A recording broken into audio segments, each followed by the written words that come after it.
जीवन तो परमात्मा की कृपा से मिला है, और विशेषता मानव जीवन। क्योंकि जीवन ऐसा नहीं कि केवल मनुष्य का ही शरीर इसको जीवन कहते हैं। इस जीवन से पूर्व 84 लाख शरीरों को धारण करना भी जीवन ही कहलाता है। उन 84 लाख शरीरों में पेड़ पौधा, कीड़ा मकोड़ा, पशु पक्षी, इंसान, देवता और न जाने क्या क्या, इतने शरीर हैं कि आदमी गिन नहीं सकता, देख नहीं सकता, उसके बारे में जानता नहीं है। हम सभी लोग केवल मानव शरीर को लेकर ही मान लेते हैं कि यही हमारा जीवन है। जीवन तो पत्थर में रहने वाले कीड़े के अंदर भी है, और वो जीवन प्रदत्त किया जाता है परम पिता परमात्मा के माध्यम से। और ये जीवन है क्या, ये जीव है क्या, इसका कोई अलग अस्तित्व नहीं है। जिस प्रकार एक अग्नि का पुंज प्रज्वलित हो रहा हो, उसमें कुछ हलचल की जाए, कोई कंकड़ डाला जाए या कोई और वस्तु उसमें डाली जाए, कोई हलचल हो उसके अंदर, तो उसमें से अनेकानेक चिंगारियां उत्पन्न होती हैं। वो चिंगारियां भी उसी अग्नि का ही रूप है। कहीं दूर जाकर वो या तो लुप्त हो जाती हैं, या कहीं पर ऐसी जगह पर जाकर उनका प्रवेश होता है कि एक अग्निपुंज और स्थापित हो जाता है। और वो अग्निपुंज जो अलग स्थापित हुआ, एक ना एक दिन अपना विराट रूप करते करते करते करते उसी ज्योतिपुंज में लीन हो जाता है, जिसमें से चिंगारी बनकर वो निकला था। उसके लिए बहुत यत्न करने पड़ते हैं, उसको बहुत समय लगता है, और यही समय जीव को लगता है उसी परम पिता परमात्मा के अंदर जाकर मिल जाने में। अब परमात्मा अनेक अनेक जीवों को उसने उत्पन्न किया, श्रेणियां बनाई। जीवन का जो मूल रूप बनाया, सबसे पहले उसका एक पार्ट रखा जन्म। जीवन से पहले जन्म लेना पड़ता है। वो जन्म मिलता है हमें माता के गर्भ में। 9 मास की अवस्था उसमें व्यतीत करनी पड़ती है। माता के खाए गए कड़वे, रूखे, तेज, नमकीन अनेकानेक पदार्थों का स्पर्श उसमें हमें परेशान करता है। जीव का विकास ऐसा नहीं हो जाता। शनय शनय बढ़ता हुआ वो जीव मांसपेशियां इत्यादि पूर्ण होने पर एक रूप धारण करता है, जिसमें वो गर्भ में जान जाता है कि वो कौन है, क्या है। ज्ञान मिलता है कि मैं तो इस बार मनुष्य का शरीर धारण कर रहा हूं। अब से पहले मैं पेड़ पौधा, कीड़ा मकोड़ा, पशु पक्षी, न जाने क्या क्या बना, लेकिन मैं कौन हूं, मुझे क्या करना है, इन सब बातों का ज्ञान जीव को मानव शरीर में आने के बाद ही पता लगा। और ये ज्ञान सबसे पहले जीव को प्राप्त हुआ अपनी माता के गर्भ में। हम में से हर जीव जब माता के गर्भ में स्थापित होता है, 7 मास की अवस्था होती है, तो एक दिव्य ज्ञान हमें स्वतः ही प्राप्त होता है, जिससे हम ये जान जाते हैं कि अब पवित्र मानव का शरीर मिल रहा है। हम भगवान से प्रार्थना करते हैं कि प्रभु, आपने अब तक जो ये मेरे जन्म मरण का कुचक्र चलाया था, हम आपसे निवेदन करते हैं कि इस कुचक्र से हमें मुक्त कीजिए, और हमें इससे मुक्त होने का उपाय भी बतलाइए। प्रभु हम पर कृपा करते हैं कि दिव्य ज्ञान हमें स्वतः ही वहां पर प्राप्त होता है कि जीव, तूने अगर इस जन्म मरण के कुचक्र से मुक्त होना है तो तेरे लिए सबसे आसान साधन क्या है कि तू माता के गर्भ से बाहर जाकर अच्छे काम कर, बुरे काम का त्याग कर, और प्रभु नाम का सिमरण कर। केवल इतना करना है। तो जीव बड़ा प्रसन्न हो जाता है कि देखो, जीवन का सिद्धांत मुझे यहीं पर मिल गया, जन्म मरण के चक्र से मुक्त होने का मार्ग मुझे यहीं पर मिल गया। तो हर जीव माता के गर्भ में संकल्प लेता है, प्रतिज्ञाएं करता है, हे प्रभु, आप मुझ पर कृपा बनाएं तो मैं माता के गर्भ से बाहर आकर आपके नाम का स्मरण करूंगा, अच्छे काम करूंगा और बुरे काम का त्याग करूंगा। प्रसन्न तो हो गया, लेकिन अगले ही क्षणों से इस बात का भी एहसास हो जाता है कि अरे मूर्ख, तू जो ये प्रतिज्ञाएं कर रहा है, तू जो ये संकल्प ले रहा है, ये तेरे किस काम के। जब तू माता के गर्भ से बाहर आएगा तो भूल जाएगा तुझे क्या ज्ञान प्राप्त हुआ था, क्या तूने संकल्प लिए थे, क्या तूने प्रतिज्ञाएं की थी, कुछ भी याद नहीं रहेगा। और जाने में अनजाने में, चाहते हुए ना चाहते हुए, तेरे द्वारा ऐसे पाप कर्म हो जाएंगे कि फिर तुझे मरना पड़ेगा, फिर तुझे नरक की यातनाएं भोगनी पड़ेंगी, फिर तुझे प्रारंभ से ही पेड़ पौधा कीड़ा मकोड़ा पशु पक्षी 84 लाख शरीरों को धारण करके फिर कहीं जाके जन्म जन्मांतर के बाद ये मानव शरीर मिलेगा। तो जीव बड़ा विचलित हो जाता, परेशान हो जाता है, कहता है कि प्रभु ये क्या, एक तरफ तो इतना सरल मार्ग बतलाया कि अच्छे काम करो बुरे काम मत करो, भगवान का नाम लो, जन्म मरण के कुचक्र से मुक्ति होगी, और वहीं आप ये भी कह रहे हैं कि आप जाने में अनजाने में चाहते हुए ना चाहते हुए अगर कोई निंदित कार्य पाप कर्म करेंगे तो उसका फल आपको भोगना ही पड़ेगा, नरक की यातनाएं भोगनी पड़ेगी। तो जीव जो है विकल वाणी से प्रभु से प्रार्थना करता है कि प्रभु आप एक काम कीजिए, मुझे जन्म ही मत दीजिए, जिस अवस्था में मैं यहाँ पर हूं मुझे यहीं पर पड़ा रहने दीजिए, मैं इस गर्भ से बाहर आना नहीं चाहता, गर्भ से बाहर जाऊंगा तो फिर दुर्गति हो जाएगी और फिर मेरे द्वारा पाप कर्म होंगे। जो भी आपने मुझको दंड देना है, जो भी मुझको सजा देनी है, जो मेरे अपराध का फल है, वो सब मुझको यहीं पर प्रदान कर दीजिए, मैं जन्म मरण के कुचक्र से मुक्त होना चाहता हूं। जैसा भी कष्ट होगा मैं उसको यहाँ पर रहकर सहन कर लूंगा, यहाँ रहकर मैं कम से कम कोई नए पाप कर्म तो नहीं कर रहा, जो भी मेरा जीवन है यहीं पर मुझे पड़ा रहने दीजिए, मैं जन्म लेना नहीं चाहता। कभी जन्म लेकर अच्छे काम करने की सोचता है, कभी गर्भ में रहकर पाप का फल भोगने की सोचता है, अपनी बुद्धि उसकी स्थिर नहीं रह पाती, कभी दाहिनी कोख में घूमता है, कभी बाईं कोख में घूमता है। समय पूर्ण होने पर प्रसूति की वायु से वो जीव माता के गर्भ से बाहर आ जाता है। बाहर आकर सबसे पहले उलाहना क्या करता है, रोने लगता है, विलाप करता है, भगवान से कहता है कि प्रभु ये क्या किया, मैं तो जन्म लेना ही नहीं चाहता था, आपने मुझे फिर इस मोह माया में डाल दिया, अब मेरी दुर्गति सुनिश्चित है। हे प्रभु आप ऐसा करें कि मुझ पर कल्याण करें, मेरा जीवन जल्दी ही समाप्त कर दें, क्योंकि अभी मेरी वो अवस्था है कि मैं कोई पाप कर्म करने योग्य नहीं हूँ, मैं कोई सत्कर्म करने योग्य नहीं हूँ, जैसा भी हूँ मुझे ऐसा स्वीकार कर लीजिए प्रभु, यहाँ से उठा लीजिए, यहाँ मुझे नहीं रहना है। रोते रोते शांत हो जाता है, शून्य भाव को प्राप्त हो जाता है, और जैसे ही वो चुप होता है उसकी जागृति उत्पन्न होती है, तो वो भूल जाता है कि प्रभु मैं कौन था, मैं कहाँ से आया, क्या सोच रहा था, मैं अब से हूं कि पहले से था, कुछ भी पता नहीं रहता है। अज्ञानता के कारण वो जीव शून्य भाव को प्राप्त होकर चुपचाप पड़ा रहता है। माता के द्वारा पालित किया गया वो नन्हा जीव एक एक सांस करके जब आगे बढ़ता है, जब उम्र के पड़ाव की ओर बढ़ता है, विवेकवान बनता है, ज्ञानशील बनता है, तब उसे दुनिया अजीब सी नजर आती है कि सब लोग क्या हैं, कोई कुछ कर रहा है, कोई कुछ कर रहा है, आखिर मुझे क्या करना है, क्योंकि जो गर्भ में ज्ञान प्राप्त हुआ उसको तो वो भूल गया। हर जीव को अपने जीवन काल में 4 बार स्वतः इस बात का आभास होता है कि तू कौन है, क्या तुझे करना है और क्या तेरे जीवन का लक्ष्य है। पहला ज्ञान गर्भ का ज्ञान था जिसको वो भूल गया, अब वो दुनिया को देखता है। दुनिया को देखकर उसे लगता है कि सब लोग अपने अपने काम में लगे हुए हैं, आखिर मुझे क्या करना है, मेरे जीवन का क्या लक्ष्य है।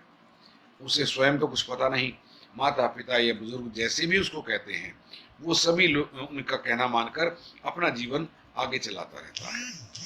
जैसे जैसे ज्ञानवान विवेकवान बनता है उसके सामने दूसरा अवसर आ जाता है कि जब वो जान सके कि तू कौन है, क्या तेरे जीवन का लक्ष्य है। वो अवसर कब आता है कि जब हम लोग इस प्रकार सत्संग किया करते हैं, किसी कथा का श्रवण करते हैं, अच्छे लोगों के संग बैठते हैं, तो हर सत्संग में हर कथा में हमको एक ही ज्ञान मिलता है कि ये जीव तू जो जिन चीजों के पीछे भाग रहा है वो तेरे किसी काम की नहीं, जिस दुनिया को तू अपना मान रहा है, जिस शरीर को तू अपना मान रहा है वो तेरे किसी काम की नहीं। साथ तेरा किया गया सत्कर्म ही जाएगा या बुरा कर्म सब तेरे साथ जाएगा। तुझे अगर अपना जीवन सफल करना है, सकारात्मक करना है, तो तू इन सब बातों का त्याग कर। अपने जीवन को इस प्रकार ढाल कि तुझे प्रभु के सामने शर्मिंदा ना होना पड़े, नरक की यातनाएं ना भोगनी पड़े। तो सत्संग में कथा में हर जीव ये प्रतिज्ञा करके उठता है कि जब साथ मेरे कुछ जाना ही नहीं है तो मैं क्यों इन सब चक्करों में पड़ूं, मैं तो सिर्फ सत्कर्म करूंगा जिसके फलस्वरूप मुझको मोक्ष प्राप्त होगा। ज्ञान तो मिल गया, किसी ने बताया नहीं, अंदर से ही जागृति हुई और ज्ञान प्राप्त हो गया। संकल्प लेकर हर जीव उठता है कथा से कि आज से मैं भी छल कपट का त्याग करूंगा, पाप कर्म नहीं करूंगा, अच्छे काम करूंगा, हरि नाम का सुमिरन करूंगा। लेकिन विडंबना देखिए कि जब सत्संग से बाहर आता है, कथा समाप्त होती है, परिचित लोग मिल जाते हैं उसे, तो भूल जाता है कि मैंने क्या कथा सुनी थी, क्या मैंने संकल्प लिए थे, क्या मैंने प्रतिज्ञा की थी। हर बात को वो भूल जाता है। दूसरा ज्ञान भी भूल गया। अब वो अपने विवेक से कार्य करता है कि आखिर मुझे क्या करना है। तो दीन दुनिया को देखकर हम में से हर प्राणी अपने जीवन के 3 लक्ष्य निर्धारित करता है। और 3 लक्ष्य कौन कौन से हैं? सबसे पहला तो ये है कि हम लोग ये मान लेते हैं कि ये शरीर मेरा है। हम दावा करने लगते हैं कि सिर मेरा है, पैर मेरे हैं, हाथ मेरे, नाक मेरी, आंख मेरी। जब मेरा मेरा ही कह रहे हैं तो इस पर दावा करने वाला है कौन? इस बात पर कभी गंभीरता से हमने चिंतन नहीं किया। लेकिन हम ये मान लेते हैं कि शरीर मेरा है और मुझे इसमें सदा रहना है। अपने अस्तित्व को शरीर से अलग मानते हुए हम इस शरीर की देखभाल करते हैं, इसको सुंदर, आकर्षित बनाते हैं, स्वस्थ बनाते हैं कि ताकि कोई दिक्कत इस शरीर में कभी भी ना आए। बहुत बड़ा जीवन का हिस्सा इस शरीर की देखभाल में हम बिता देते हैं, क्योंकि हमारे जीवन का पहला लक्ष्य बना। दूसरा लक्ष्य हमारा क्या बना कि शरीर मेरा है, स्वस्थ है, सुंदर है, आकर्षित है, तो दुनिया में जितनी भी सुख सुविधाएं हैं उन सबको भोगने के लिए मुझे पैसा भी तो चाहिए। बिना पैसे क्या होगा? आजकल हवा भी खरीदनी हो तो उसके भी पैसे देने पड़ते हैं, राख खरीदनी हो तो उसके भी पैसे देने पड़ते हैं, जल पीना हो तो उसके भी पैसे देने पड़ते हैं। बिना पैसे कुछ नहीं मिलने वाला है। तो ये सोचकर हम लोग धन उपार्जित करना और धन संचित करना, ये अपने जीवन का दूसरा लक्ष्य बना लेते हैं। पैसा कई बार इतना व्यक्ति के पास इकट्ठा हो जाता है कि उम्र के एक पड़ाव पर आकर अगर वो कमाना छोड़ दे और जो उसने जोड़ा है उसी को वो खर्च करना शुरू कर दे, तो जीवन कम पड़ जाएगा, वो दौलत कम नहीं पड़ेगी। लोगों से कहते भी हैं कि भैया तुमने इतना कमा लिया, इतना जोड़ लिया, अब इसको खर्च भी तो करो, किसके लिए जोड़ रहे हो? तो हम में से हर व्यक्ति का एक ही उत्तर होता है कि ये जो पैसा मैं जोड़ रहा हूं, ये भविष्य की चिंता करते हुए जोड़ रहा हूं कि जो कष्ट मैंने भोगे हैं, जो दिक्कत मुझे आई है, मेरे पुत्रों को, पौत्रों को, पड़पोत्रों को और आगे तक की जितनी भी पीढ़ियां आएंगी, किसी को कोई दिक्कत ना हो, इसलिए मैं धन संचित करके जा रहा हूं या धन संचित करता जा रहा हूं। मुझे भी और कमाना है और जोड़ना है। वर्तमान में जीना छोड़ देते हैं हम लोग कि आज जिस चीज की जरूरत है उस जरूरत को हम दबा देते हैं, छोड़ो, इसके बिना मेरा काम चल जाएगा। लेकिन पैसा खर्च हो गया फिर नहीं आएगा, ये मन में भावना रखकर हम वर्तमान में जीना छोड़ देते हैं। अर्थात आज की जो जरूरत है उसको हम पूरा नहीं कर पाते और भविष्य की चिंता करते हैं। अब पूछा जाए किसकी भविष्य की चिंता, तो वही रटा रटाया उत्तर, मेरे पुत्र, मेरे पोते, मेरे पड़पोते, उससे भी आगे की पीढ़ियां। जबकि हमारे बुजुर्गों ने, हमारे ऋषि मुनियों ने हमको ये बात समझाई है कि पूत कपूत तो क्यों धन संचय और पूत सपूत तो क्यों धन संचय। अर्थात अगर वो लायक हैं तो उनके लिए क्यों जोड़ा जाए, अपनी काबिलियत से खुद कमा खाएंगे, और यदि वो नालायक हैं तो जितना भी जोड़ कर जाओगे पल भर में उसका नाश भी कर देंगे। ये बात हम जानते हैं, समझते हैं, लेकिन फिर भी अज्ञानता की चादर ओढ़े हुए, आंखें बंद किए हुए हम लोग धन उपार्जित करना और धन संचित करना, ये अपने जीवन का दूसरा लक्ष्य बना लेते हैं। पहला लक्ष्य बनाया शरीर, दूसरा लक्ष्य बनाया संपत्ति, और तीसरा लक्ष्य हम क्या बनाते हैं? दीन दुनिया को देखते हुए अपने विवेक से वो हम ये बनाते हैं कि जब मैंने शरीर को स्वस्थ रखा हुआ है, आकर्षित है, पैसा भी मैंने बहुत कमा लिया, बहुत पैसा मैंने जोड़ लिया, तो अब इसको खाने वाला भी तो कोई हो, मैं अकेला कब तक खाऊंगा, मेरे बाद कौन संभालेगा? ये मन में भावना रखकर विवाह किया जाता है, संतान उत्पत्ति की जाती है, वंश वृद्धि की जाती है। और इतने पर भी जब मन नहीं भरता तो फिर मित्र बना लिए जाते हैं। मित्र भी ऐसे ऐसे बन जाते हैं कि जिनकी हमने शक्ल तक नहीं देखी, जिनको हम जानते तक नहीं है। जैसे आजकल व्हाट्सएप, फेसबुक, ट्विटर, ऐसे लोग जुड़ गए हमारे साथ जिन्हें मित्र का दर्जा देते हैं। जीवन में कईयों से तो मिले भी नहीं और शायद मिल भी नहीं पाएंगे उनसे, लेकिन घंटों हम उनसे चैटिंग करके अपना समय व्यर्थ करते रहते हैं। ये हमने मित्रता का नया तरीका निकाला हुआ है।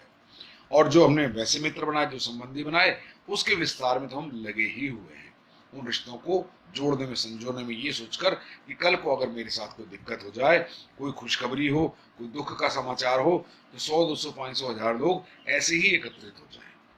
यही भावना रखकर हम अपने जीवन का तीसरा लक्ष्य संबंध बना लेते हैं। शरीर, संपत्ति और संबंध, ये तीन हमारे जीवन के सबसे बड़े दर्शन, सबसे बड़े लक्ष्य बनते हैं। चौथा लक्ष्य किसी के पास कुछ नहीं है। जीवन हम इन्हीं तीनों चीजों में बिताना प्रारंभ कर देते हैं। अब बात चल रही थी उसकी कि जीव को अपने जीवन काल में 4 बार ज्ञान मिलता है कि तू कौन है, क्या तुझे करना है। पहला ज्ञान माता के गर्भ में मिला, उसको भूल गया। दूसरा सत्संग में मिला, उसको भूल गया। तीसरा कब मिलता है? कि जो अवस्था आजकल चल रही है या हर व्यक्ति के जीवन में कभी न कभी आती है, उसे बोलते हैं विपदा, मुसीबत, बीमारी, परेशानी, संकट, कुछ भी कह सकते हैं। तो जब भी हम किसी मुसीबत में फंसते हैं, किसी रोग का प्रहार हम पर होता है, तो हम भगवान से यही कहते हैं कि प्रभु, ये समय मेरा आप ठीक कर दीजिए। पता नहीं कब के कर्म मैं अब भोग रहा हूं, आगे के कर्म जो अब मैं कर्म करूंगा उसको आगे कैसे भोगूंगा। प्रभु आप कृपा करें, इस अवसर से मुझे निकालें, इस मुसीबत से मुझे निकालें, तो मैं ऐसा कोई काम नहीं करूंगा कि ऐसी मुसीबत दोबारा मुझ पर प्रहार करे, ऐसा रोग मुझ पर दोबारा प्रहार करे। कह तो दिया, लेकिन प्रभु कृपा से जब हम उस मुसीबत से निकलते हैं, उस रोग से ठीक होते हैं, तो क्या होता है कि हम भूल जाते हैं हमने भगवान से क्या कहा था, ईश्वर से क्या प्रार्थना की थी। हमें सिर्फ ये याद रहता है, और ये हम कहते हुए जरा भी नहीं हिचकिचाते कि मेरे पास पैसा था तो डॉक्टरों से इलाज मैंने करा लिया, पैसा ना होता तो क्या होता। मेरे पुत्रों ने बड़ी सेवा की, डॉक्टरों ने, नर्सों ने, आज नर्स डे भी है, मैं सब नर्सों को, सिस्टर्स जो अस्पताल में, उनको भी नमन करता हूँ इस चैनल के माध्यम से, इस टीवी के माध्यम से। आप सभी लोग भी उन नर्सों का धन्यवाद करते हैं जो निस्वार्थ भाव से सभी लोगों की, सभी रोगियों की सेवा में शुरू से लगी आ रही हैं, और वर्तमान इस महामारी की परिस्थिति में भी अपना घर बार, बच्चे, धन दौलत सब कुछ छोड़कर हम लोगों की सेवा में लगी हैं। उन नर्सों को मैं सादर नमन करता हूं, उनका अभिनंदन करता हूं। अब जो समय आया मुसीबत का, रोग का, वो तो कट गया।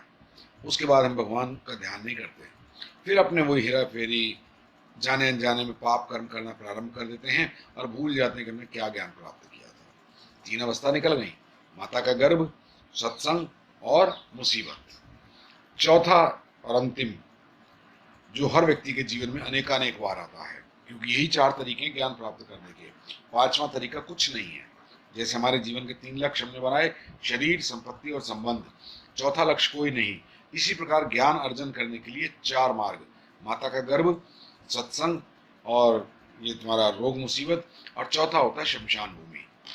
अब देखिए, यही वो जगह है जहां हमें चौथी बार ज्ञान प्राप्त होता है, और ये भी ज्ञान प्राप्त होता है कि जो लक्ष्य हमने जीवन के 3 बनाए हुए हैं, शरीर, संपत्ति और संबंध, वो हमारे किसी काम के नहीं, हम व्यर्थ इसके पीछे भाग रहे हैं।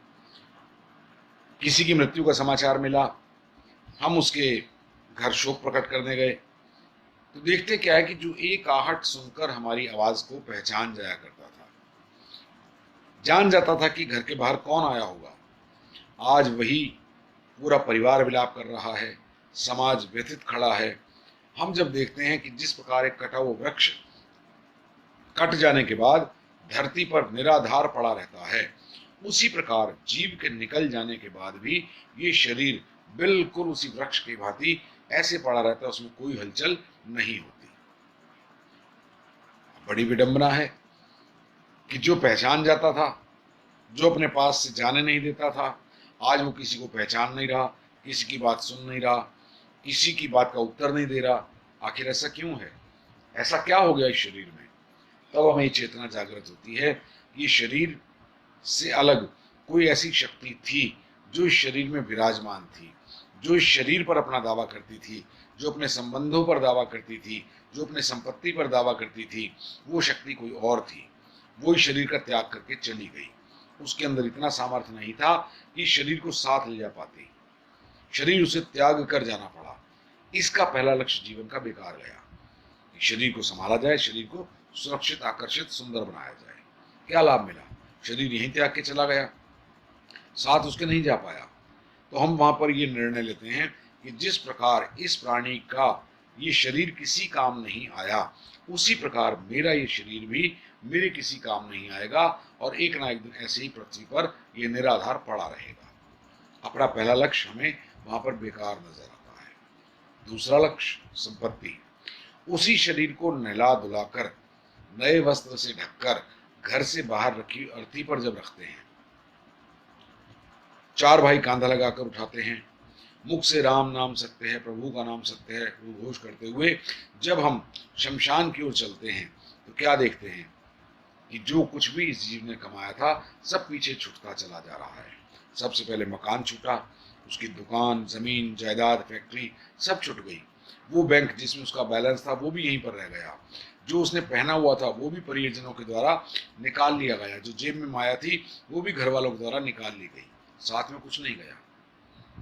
जब ये साथ नहीं ले जा पाया, इसका दूसरा लक्ष्य बेकार गया, तो एक ना एक दिन मेरा भी ये दूसरा लक्ष्य संपत्ति कमाना और अर्जित करना, संचित करना, ये लक्ष्य बेकार चला जाएगा।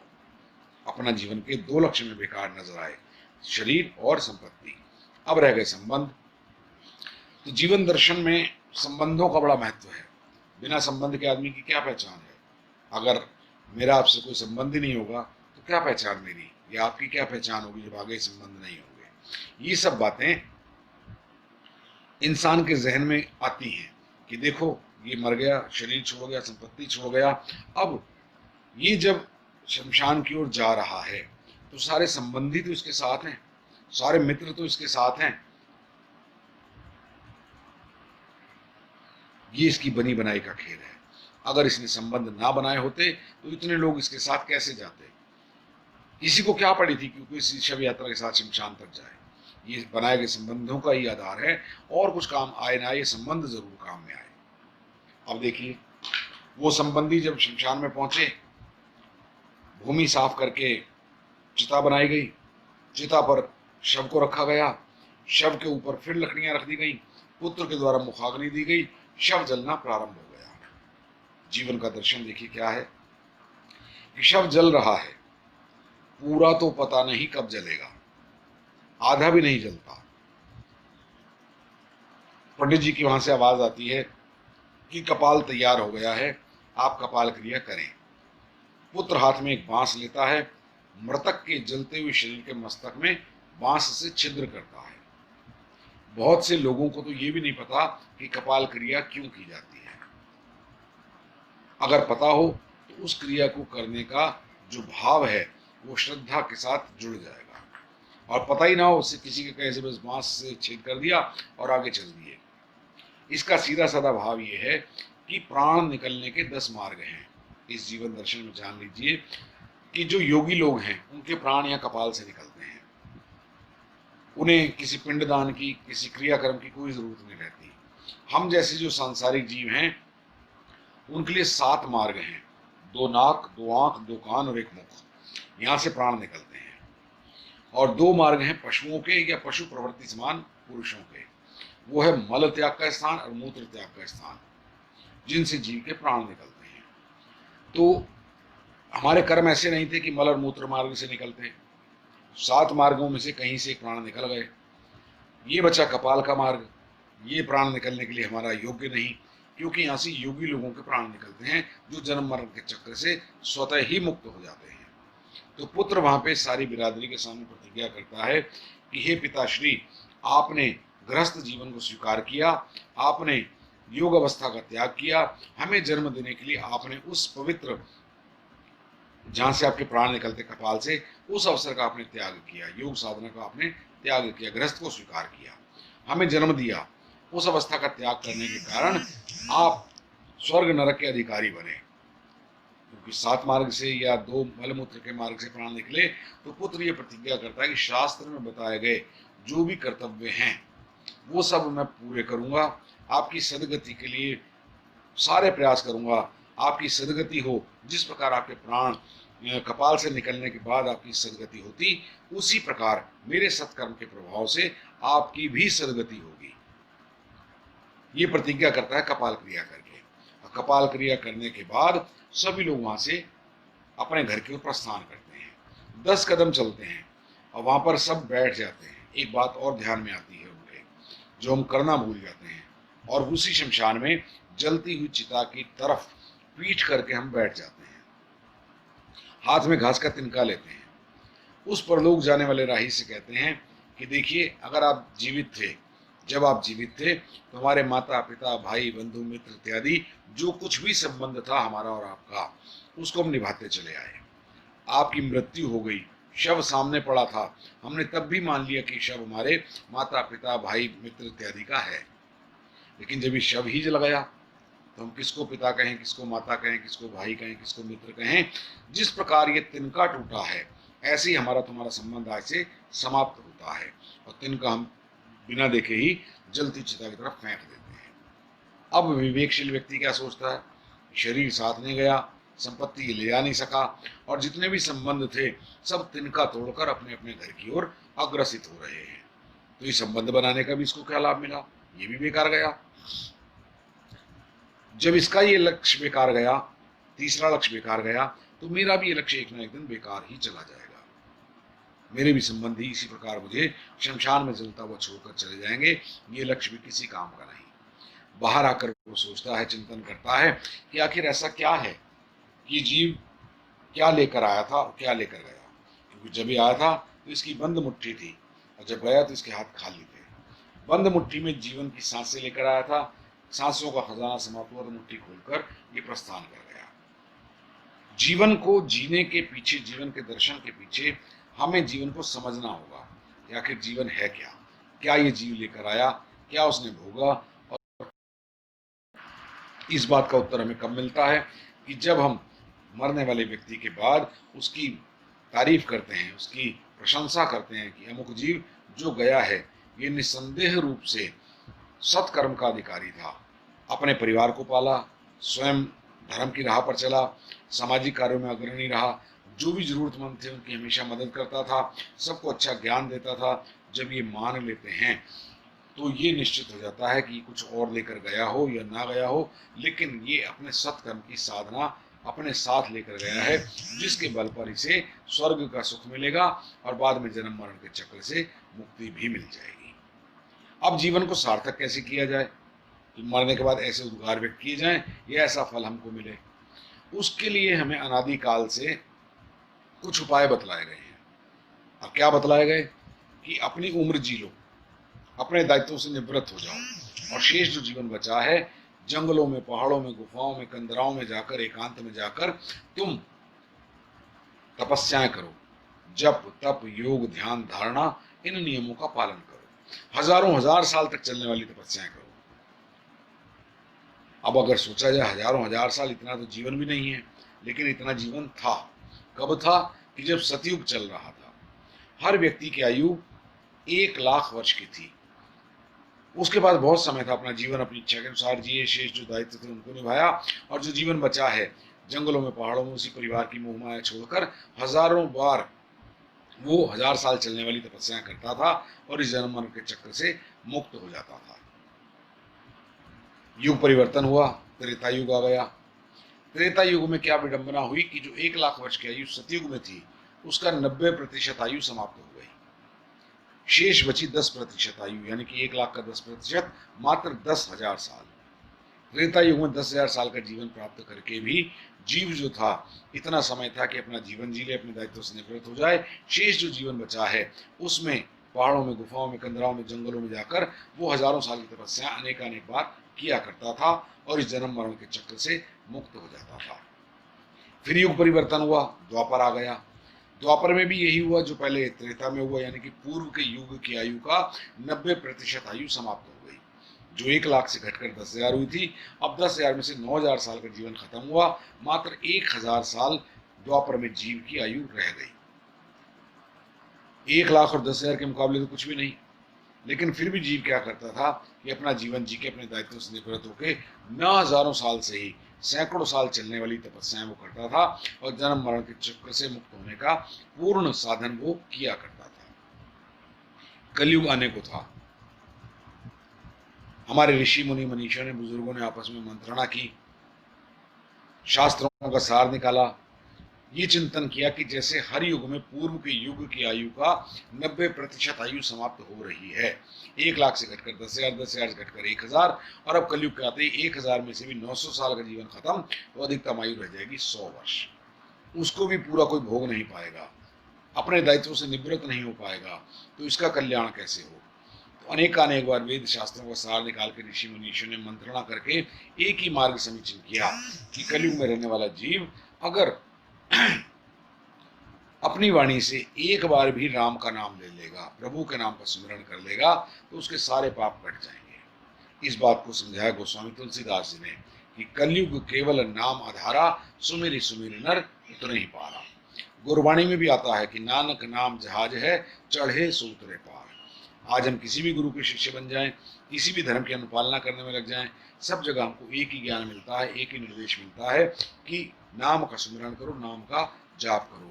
यही नाम आपको भव से पार करने का एकमात्र साधन है। अब विचार किया गया, एक बार नाम लेने से, संतों ने कहा नहीं, एक बार नहीं, सुमेरी सुमेर, बार बार सुमिरन करने से, क्योंकि एक बार भगवान का नाम तो कोई भी जिह्वा पर ले आ सकता है। उस एक बार लिए का लाभ इतना होगा कि जो पूर्व के पाप हैं वो तो कट जाएंगे, लेकिन पाप कर्म करने, राम का नाम लेने के बाद, प्रभु का नाम लेने के बाद अगर तुम फिर पाप कर्म करते हो तो फिर नाम लेने का लाभ नहीं होगा, पुराने पाप जुड़कर फिर जुड़ जाएंगे, और जब तक नाम नहीं लोगे फिर वो पाप नहीं कटेंगे। एक ही उपाय है कि नाम का स्मरण किया जाए, नाम का जाप किया जाए। पता नहीं कि कौन सा सांस आखिरी सांस हो, आखिरी बार लिया गया भगवान का नाम हमें मुक्ति के मार्ग पर ले जाए। तो उसके लिए हमारे बुजुर्गों ने हमें मार्ग दिखलाया कि अगर राम का नाम लेना है तो ऐसे तो ले नहीं पाओगे। आज अगर किसी से कहा जाए कि आप 24 घंटे राम का नाम लेते रहो, हर सांस के साथ भगवान का नाम लो, 21,600 सांस ये हमें सामान्य रूप से इस जीवन में मिली हुई है, लेकिन उन सांसों को हम जितना जल्दी खर्च करते हैं तो हमारा जीवन उतना कम हो जाता है। उन सांसों को जितना सोच कर खर्च करते हैं हमारा जीवन बढ़ जाता है। लेकिन हर सांस के साथ भगवान का नाम लेना ये हमारे बस की बात नहीं। उसके लिए क्या है कि जब भी अवसर मिले, जब भी मौका मिले, नाम का स्मरण करो, नाम का जाप करो, निरंतर जाप करो। 21,600 बार तो शास्त्र भी कहता है कि इतनी बार भगवान का नाम लेना चाहिए, लेकिन हम लोग नहीं ले पाते। मोह माया में घिरे रहने के कारण हम लोग क्या करते हैं कि सुबह एक माला राम नाम की कर ली, शाम को एक माला राम नाम की कर ली, सोचते हैं कि हमारे सारे पाप कट गए, लेकिन ऐसा नहीं है। अंत समय में लिया गया नाम वही मुक्ति का कारण बनता है। इसीलिए बार बार कहा भी गया है कि ऋषि मुनि तपस्वी लोग अनेक बार जन्म मरण के चक्र से मुक्त होने के लिए प्रार्थना करते हैं कि प्रभु हमें बार बार जन्म दीजिए, ताकि किसी एक जन्म में हमारे मुख से राम का नाम निकल जाए और हमारे जन्म जन्मांतर के पाप कट जाए। कहा गया है कि जन्म जन्म मुनि जतन कराही, अंत राम मुख आवत नाही। यही राम का नाम, यही प्रभु का नाम हमें भव से पार उतारने का एकमात्र साधन है। और ये नाम कैसे लिया जाए? ऐसे तो लिया नहीं जाता, क्योंकि हम लोग व्यर्थ की बातें खूब कर लेते हैं, लेकिन जब भगवान का नाम लेने की बारी आती है, आप कीर्तन देख लें, जागरण देख लें, सत्संग देख लें, जयकार का जवाब देने में भी लोग शर्म महसूस करते हैं। तो उसके लिए हमें मार्ग बतलाया गया कि भगवान का नाम कैसे मुख से निकले। उसका तरीका है कि आप मनुष्य शरीर में हैं, आपके मकान, दुकान, जमीन, जायदाद, फैक्ट्री, पुत्र पौत्र इत्यादि, ये सब आपको प्रभु कृपा से समय समय पर प्राप्त होता रहेगा। जब भी आपके यहाँ कोई संतति हो, उसका नाम भगवान के नाम पर रखें। जब भी कोई मकान, दुकान, जमीन, जायदाद, फैक्ट्री बनाए तो भगवान के नाम पर बनाए। दिन में जितनी बार भी उनको पुकारोगे, जितनी बार भी उनको याद करोगे, उतनी बार भगवान का नाम आपकी जिह्वा पर आएगा, और पता नहीं कब का लिया गया नाम आपको मुक्ति के मार्ग पर ले जा सके। इतना नहीं कर सकते, पहले तो लोग रखते थे भगवान के नाम पर, आजकल तो नए नए नाम आ गए, कैसे कैसे नाम आ गए पता ही नहीं लगता। दुकानों के, फैक्ट्रियों के नाम ऐसे ऐसे रखने लगे कि इंग्लिश के, कई बार तो पता ही नहीं लगता कि कौन सा वर्ड कहाँ पर साइलेंट है, इसका उच्चारण क्या है। जो पढ़े लिखे कम है उसका अर्थ भी नहीं पता होता उन्हें। दूसरा मार्ग बताया कि जब भी कोई मिले उससे राम राम जी कहकर मिलो, जय माता दी, ओम नमः शिवाय, जय श्री कृष्ण कहकर मिलो। सामने वाला भी जब आपको संबोधित करेगा, आप देख लीजिए, आप किसी को राम राम कहेंगे तो आगे से वो भी राम राम जी ही कहेगा, जय श्री कृष्ण कहेंगे तो वो भी जय श्री कृष्ण ही कहेगा। लेकिन अगर आप हाय हेलो कहेंगे तो वो भी हाय हेलो ही करेगा। हाय हेलो करने से किसी की जिह्वा से भगवान का नाम नहीं निकलता। संस्कार बनाइए कि हमारे मुख से प्रभु के नाम का उच्चारण हो और सामने वाले को हम उसी भाव से संबोधित करें। ये दूसरा मार्ग है नाम स्मरण का। तीसरा क्या है कि एकांत में बैठे हैं, आपको अगर सबके सामने भगवान का नाम लेने में थोड़ा सा संकोच होता हो, तो जब हम घुटने पकड़कर उठते हैं, शरीर में पीड़ा होती है, तो हम हाय तो कह देते हैं लेकिन राम हमारे मुख से नहीं निकलता। अगर हम दर्द होते समय, पीड़ा होते समय प्रभु नाम का स्मरण करना प्रारंभ कर दें, हाय की जगह राम का नाम ले लें, तो अंत समय में भी अगर प्राणों को कष्ट हुआ, प्राण निकलते समय कष्ट हुआ, तो स्वभाववश मुख से हाय नहीं निकलेगा, राम ही निकलेगा।